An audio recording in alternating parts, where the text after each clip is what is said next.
Hello and welcome to the second Josh's Car Corner live stream. If you watched the last one a month ago, it was a very basic setup with a brand new webcam I had just bought, set up in my office with just a kind of a rush job setup. So if I decided if I'm going to start doing this on a regular basis, I should go pro and step it up a little bit. So I reorganized my office so everything's a lot more tightly packed. I'm a lot closer to the microphone now so you can hear me better. I got myself a giant light so I'm actually properly lit up. So the frame rate's good and you actually see me now. So, and I've got some software that'll allow me to, like you saw, see an intro, and I can play all the kinds of different videos now and access things besides. So it's going to be a lot more of an entertaining show, hopefully, for you guys. And I'm looking forward to doing this tonight. I even have the ability to bring up the chat on the stream so I can see what people are saying. This video is unavailable. Oh, crap. That's okay. I have a backup.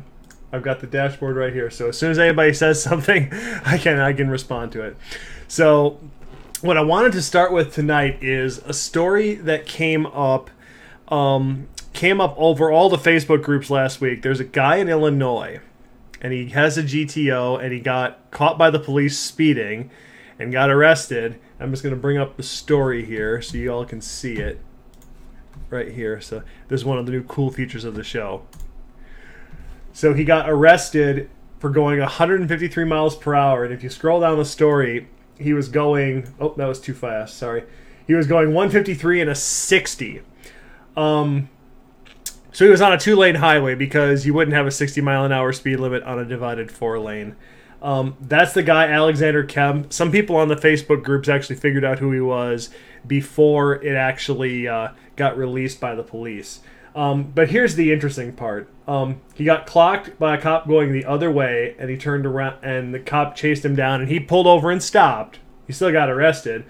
He had 3 females in the car, ages 20, 15, and 12. And here's what's really interesting about it, right here. Asked why he was driving so fast, Kemp reportedly responded, "I just got it out of the shop." So it just goes to speed. I mean, what was he, 22? That's the 22-year-old mentality, hey. So, yeah.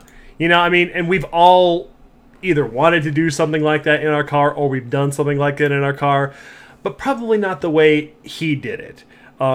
Here's my first gripe about it. 1, he did it on a 2-lane highway. 2, he did it with 3 other people in the car.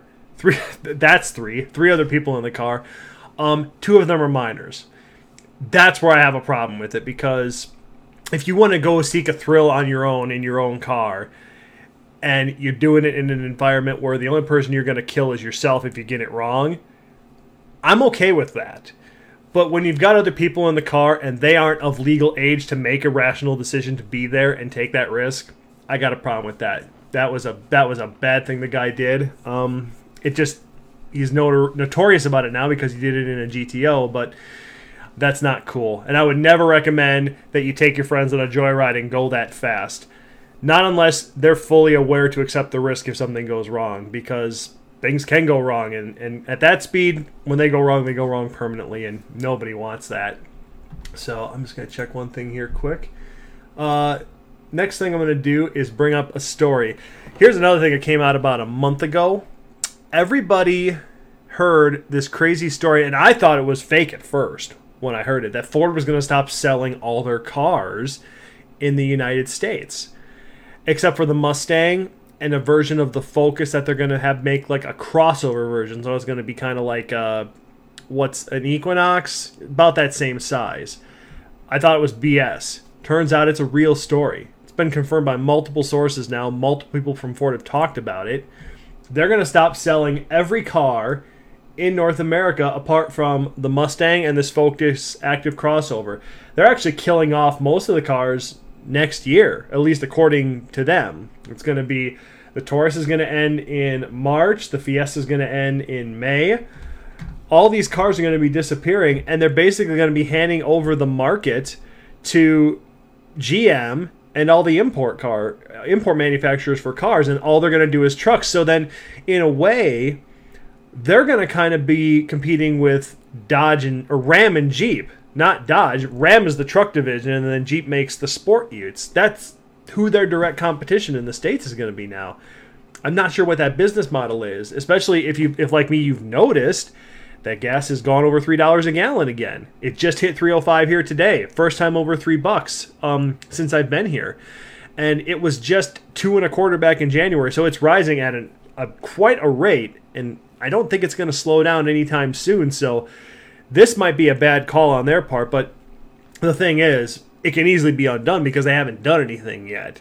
So they can throw the story out there and see what the reaction would be. I know there's going to be a lot of people who own the ST cars that would be pissed, and the Focus RS, those owners would be pissed.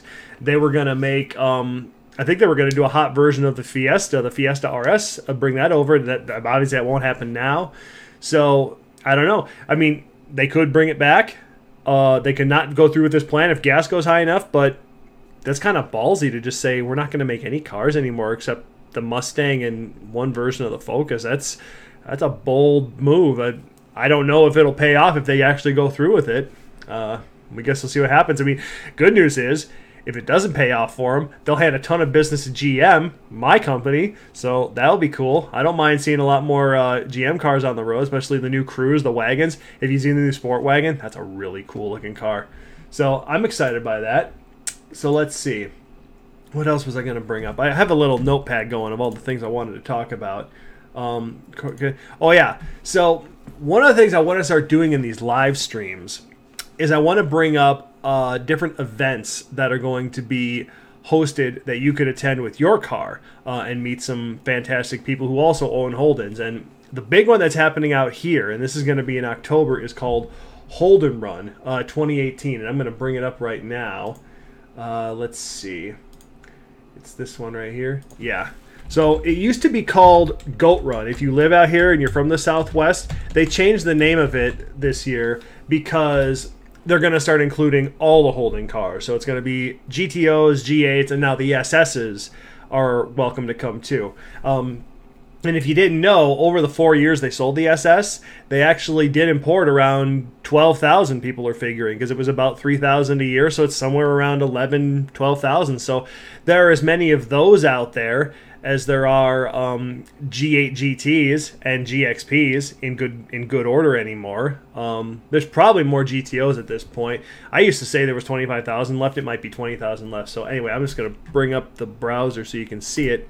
But yeah, this is the event right here, Holden Run. It's got a great video that comes up. It's going to take place in Las Vegas, and it's going to be happening in October. I believe it's mid-October. Let's look at the event calendar, which is still coming soon. They're still working on this actively. Oh, here you go. So it's going to be Friday the 12th, Saturday the 13th, and Sunday the 14th. The host hotel is the Palace Station Hotel and Casino.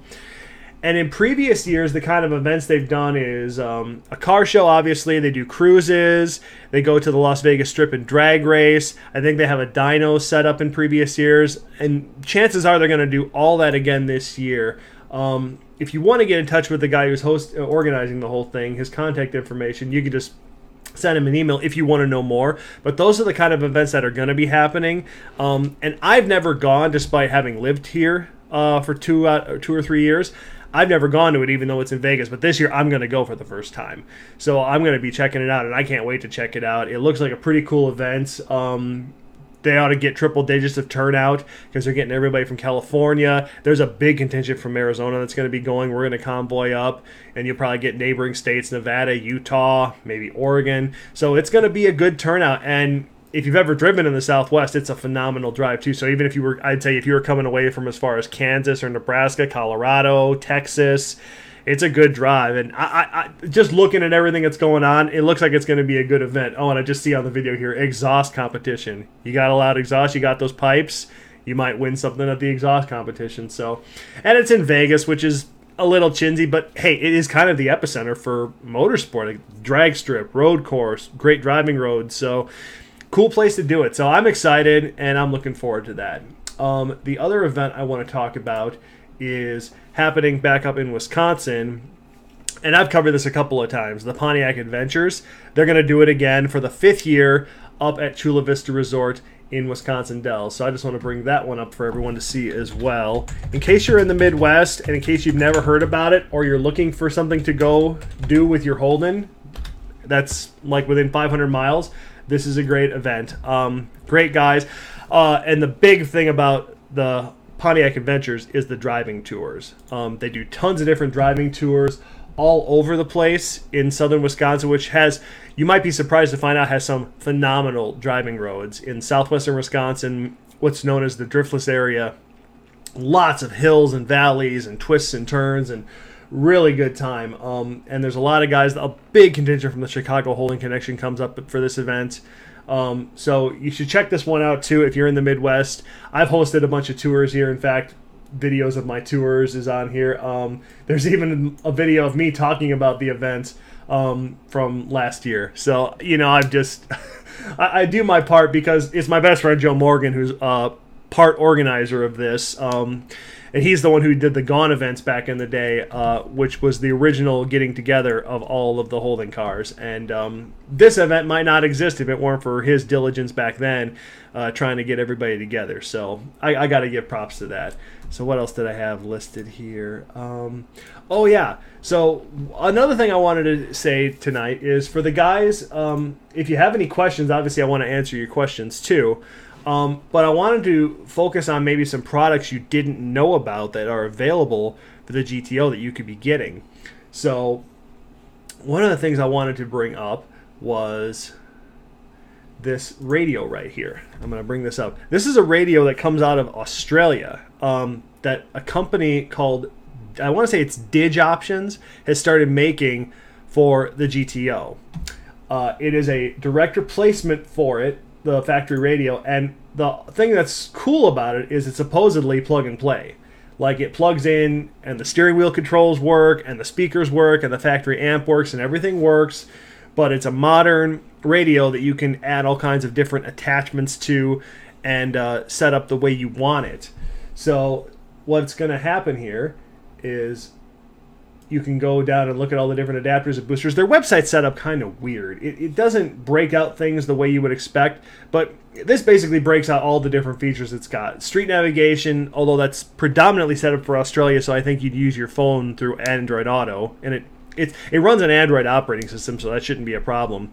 It's got gesture control, premium Bluetooth. It's got Bluetooth, so you hook your phone up to it, CD recording, and all these different features. What's really cool, tire pressure monitor system's ready. Now, I'm not sure if you could just buy any tire pressure monitoring system and hook it up to it and it would read it, but if you could, that'd be cool. The O1's OBD2 ready. They sell a Bluetooth dongle that you can install so you can attach to your data port underneath the dash, and then you can get all your info off the engine computer. And then what's really cool is you can get apps, because it's an Android operating system, you can get apps that would then put gauges on the radio, so then you could have all the gauges that you don't have. And it's an alternative way to have gauges, is instead of buying a gauge pod and getting the gauges, only a couple certain gauges, you could have whatever you want. So I've been thinking about this radio. It's a neat idea. They're asking $603, but I did the calculations, and with the current exchange rate, it would be $457. And you still have to pay to have it shipped over, and that's probably going to be about $100 because it's coming from Australia. But it's another option as opposed to just getting a radio that it might work with the steering wheel controls, but you might have to get a separate adapter for it. And it can also run cameras too. If you want to have front and rear cameras, it can do that. And being able to hook up and get engine information on the radio and then put up your own custom gauges, I think is what's the really cool function that it does. So that is something I wanted to bring up. And you know what? I just noticed that nobody's watching, which I find surprising. So I think that this live streaming isn't working the way it's supposed to. So I think I'm going to, and I wonder if I had to change that right there. And maybe now it's public. If that's the case and people actually start watching, I'm going to be pissed, because this was supposed to do that automatically.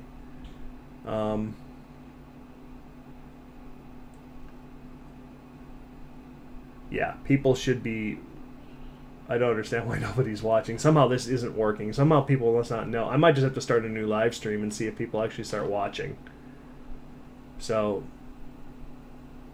I'm going to stop this because something must be wrong. Somehow people aren't getting notified this is going on. So I'm just going to start it on YouTube, and I guess I won't have the functions because somehow this isn't working, and I don't understand why. So let me shut this off, start it again on YouTube.